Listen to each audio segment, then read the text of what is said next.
Hey, I'm Bottles. Hey, I'm not so rude. And we're the Butt Flumps. Oh, no. Oh, shit. At least you don't have to get the fucking boxes. You can just speed through. Even then, I hate these. I know. Lost? Because these ones are so fucking strict. Is this the one that you can shoot? No. That's in the fucking bonus. Can you get Akus during these? Yeah. I think so. Yeah, you definitely can. Yeah. Oh, yeah. I feel Really good. Oh, yeah. So have you ever heard of a YouTuber called Daco? It's so hard. No. He's basically, literally all he does is, like, FNAF content. Dolly Darko. And, he's actually, like, the top FNAF YouTuber. Well, to the point where now, well, not now, like, you missed the clock. He has a show called The FNAF Show, where he literally has a guest on every time, and it's usually, like, a voice actor from the game. And, he just kind of, like, interviews them. That hurt me so much more than it should have, but that really fucking annoyed me. What? Fucking Missing. passing the Yeah, clock? fucking missing. Alright, go on. Like, the first episode of the second season that he had the voice actor for Mr. Hippo. And that was a fucking treat.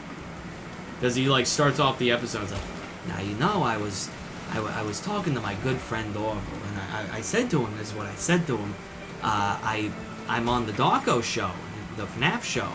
And Orville's like, I don't know what that is. And he just goes on, like, the whole story about how he's on the fucking FNAF show. At the end, there was, like, they were doing a thing where Daco had to do impressions of all the characters that guy plays, which would be Mr. Hippo, Funtime Foxy, and Rockstar Foxy. And then he just, like, for some reason, he got, like, so embarrassed that he just kind of, like, leaned back in his seat and just went, and then just, like, died.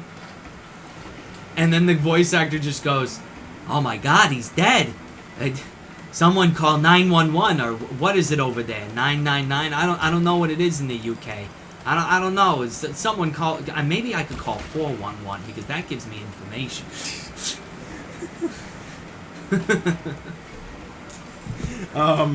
Is FNAF like done? Question mark. Is FNAF like dead? I think the main series is done. I think he still wants to make spin-offs though. Okay. And then he's gonna, like, make more, like, original projects. Well, like, everything's settled, though, isn't it? Aren't all the animatronics, like, finally destroyed now? Basically, what Ultimate Custom Night ultimately culminates to is that Afton is finally dead. You know, the purple guy. He's finally dead, and he's in hell. And he's being haunted by the animatronics forever, but they're, like, just visions. They're not the actual animatronics. But the one who's perpetrating the whole thing is the spirit that inhabits Golden Freddy. He's still a vengeful spirit and wants Afton to suffer forever. Well, Golden Freddy died in the fire, didn't he? Or was destroyed in the fire, right? No. Really? No. Oh, I thought he was there. No, the one who was destroyed... The people who were destroyed in the fire in FNAF 6 was Baby, Molten Freddy, Springtrap, which is Afton. Is there a difference between Freddy and Molten Freddy? Yes. Oh. Molten Freddy is Ennard, basically, but with a Freddy mask. Basically what happened was, and this is, like, just kind of implied, I guess, is that at some point between Sister Location and FNAF 6, Baby got kicked out of Ennard. So Ennard, instead of having a clown mask, put on the Funtime Freddy mask again, and just became known as Molten Freddy, and then Baby became her own, like, thing again. What they call it, Scrap Baby. So Golden Freddy is still a thing. Well, the thing is, like, all of the spirits are just spirits still. But Golden Freddy's spirit is unnaturally vengeful to the point where it kind of seems unhealthy. To where it's like, yeah, Afton, it was like this horrible human being, but also like Golden Freddy should be able to pass on. And he's just not, because he's too angry. Is Afton still alive? No, he's dead. He got burned in the fire. Oh, I see. Oh, is that what he meant by, like, I'm not far? What do you mean I'm not far? Isn't Afton the one that's talking to you on the recording in 6? No. The one talking to you in the recording of 6, people theorize, and it's basically confirmed at this point, to be Henry, who is the co-founder of Fazbear Entertainment, along with Afton. Like, they were business partners, and then not only did Henry see the atrocities that Afton was doing, like killing all these children, but also Afton killed his daughter, who became the puppet. Oh, the puppet? Yeah. I thought that his daughter became Baby. No, Afton's daughter became Baby. Oh, Henry's daughter. Henry's daughter okay. became the puppet.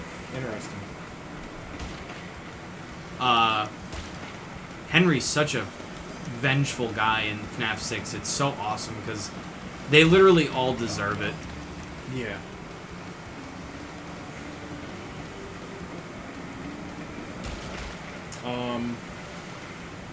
Afton is Springtrap then, right? Yes. Afton is Springtrap. And he's also Purple Guy. Yes. Same person. Yeah, they're the same person. And the guy that you play as is Afton's son? Yes, Michael. Oh, okay. Actually, it's theorized that in every single FNAF game you play as Michael. Oh, that's interesting. Like, in FNAF 1, you play as Michael, and the evidence towards that is that your name is Mike Schmidt, so Mike, but also,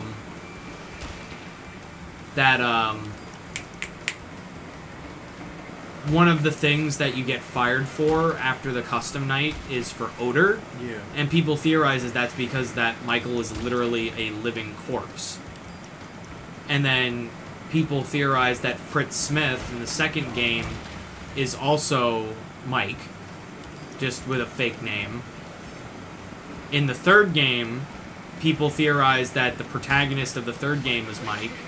Oh yeah, wasn't Mike like a host of Ennard for a while? Yes. He's who you play as in Sister Location, for definite.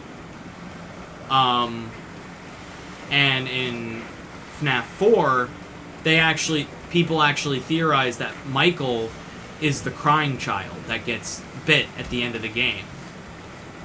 And that's the explanation of why Michael is a walking corpse and that he can't die. Is because people are kind of theorizing is that, so Michael, when he was a child, got bit and presumably died. And then at the end of the game, the crying child hears the words, "I will put you back together." What that was the purple guy, Afton, his father, telling him that he would put him back together, and he basically put Michael in a human body. Put his soul into a human body. And that's why he can't die. Is because he's technically already dead. Mm. Just in an animatronic, just like everyone else, but he doesn't know that. And then in FNAF 6, you play as him.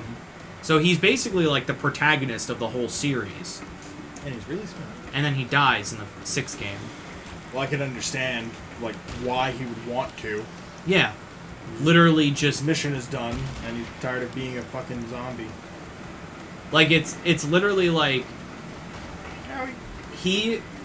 In the ending, in one fell swoop, the entire Afton family dies. Mm-hmm. William Afton dies, Elizabeth Afton dies, Michael Afton dies. Who's William?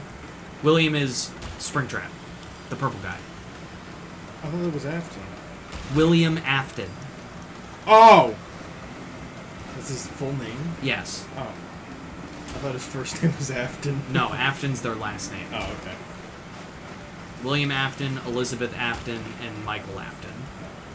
Elizabeth is baby. Oh, okay. William did? What about Mom? Who knows?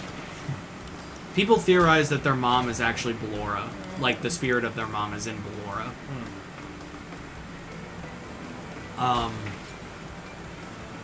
Also, Ennard might be the combination of every child in the game that got killed.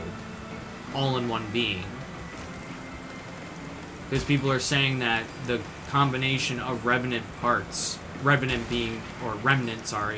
being soul energy in that series, and that's how, like, they're able to possess the animatronics. That their Afton somehow took bits and pieces of different souls to create the Funtime animatronics. Which is why they want to be together, because they want to put themselves back together. Like their souls. So, Molten Freddy, aka Ennard, aka all the Funtime animatronics, are actually like a mishmash of the original dead kids. I could see that. Because Baby, like, specifically says that she gets kicked out by all of them. Yeah. What? The bird can kill you. Really? Yeah. That's stupid. Yeah, I'll say. Ugh, I don't want to do this. You want me to do it? Sure, why not?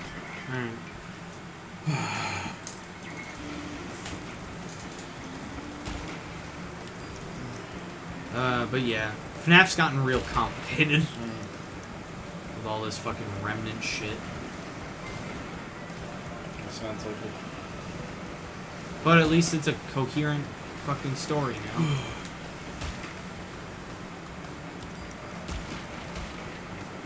Instead of just being a weird, garbled mess. That just leaves more questions than answers. Yeah, like, it took long enough. Like, he wanted to end the series at, like, 4. And I'm like, no, there's way too many questions still.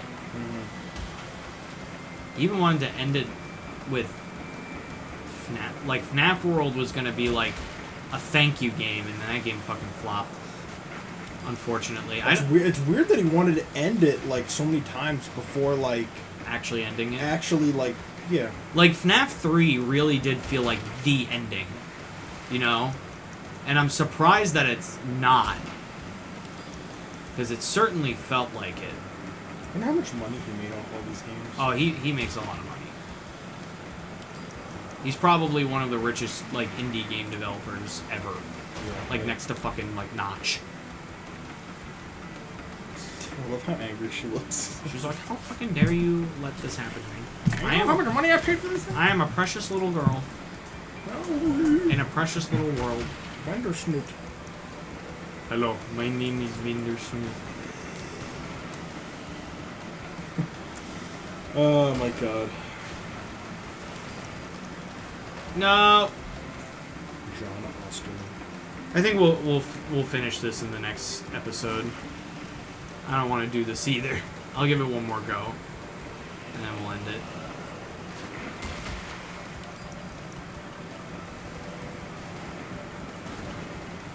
Don't hit me. Language neither. Yeah, but I could talk about fucking FNAF lore and theories all fucking day. It was actually funny, for like an April Fool's joke when Ultimate Custom Night was still in development. Scott put joke descriptions on how to deal with animatronics that corresponded with popular theories that were wrong. Like, there was one where it was like, phone guy will call you periodically through the night, but he won't call you when Afton is in the room because he can't be in two places at once. Or there was like the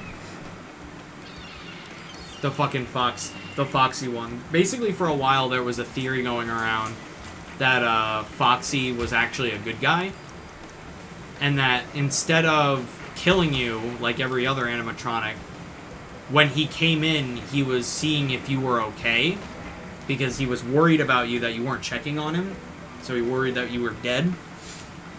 But him coming in and screaming actually ends up giving you a heart attack, and that's why you die. Are you okay? Ah, shit. He's not okay now. But, so that was the theory. So, like, one of Scott's descriptions is, like, Foxy will run into your room and see if you're okay and give you a perk or some shit like that. And then the last one was, based on the dream theory. I forget which character it was. I think it was, like, Nightmare Freddy that did it. Or Nightmare. And it was, like, Nightmare will appear in your room every so often, and jolt you awake to the sound of the alarm clock. Disarm the alarm clock, and then you'll go back into the game. Because there was also a really popular theory going around that the whole series was just a dream by a kid with an overactive imagination. Which was really plausible when FNAF 4 was the ending. And I was like, if the whole thing literally leads to that, then I fucking hate it. And thank God it doesn't. Well, what was 4 about? Wasn't 4 like an experiment? 4? No, yes, I don't know. It's not really clear. It's not really clear what the Nightmare animatronics are. Even though some, there are some hints towards what it could be. Do you even know, like, where you are? Or, like, who you are? You are Michael Afton in Afton's house. As a child? You play as Michael Afton in that game. As a birdie? Yeah, as a child. Having nightmares. Oh. Seems like it's more like fucking deadly premonitions than just nightmares that he's having. Well, yeah. Well, the thing is, it's like the gameplay takes place, like, after the incident. Because you could... There are, like, Easter eggs where, like, hospital equipment will appear, like, in your room. Like, as you're playing. So it's, like, presumably, like, after the whole incident happened. Does he get bitten by, like, a possessed animatronic, or it's just, like, malfunctioning or something? I think it's just malfunctioning. Well, because, like, the old animatronics, of, like, the golden suits, I don't think I did it. Oh, shit. Nice. Nice. So, the golden animatronics are spring-lock suits, and spring-lock suits are known to cause failures and kind of, like, tighten up. So when the kid was placed in, I guess him screaming, like, put enough moisture in the suit for it to tighten up, and it just crushed his skull. Anyway, that's where we're going to end it today. Oh, boy. I can't believe I actually got it. Yay. I'm Bottles. I'm G. See you later.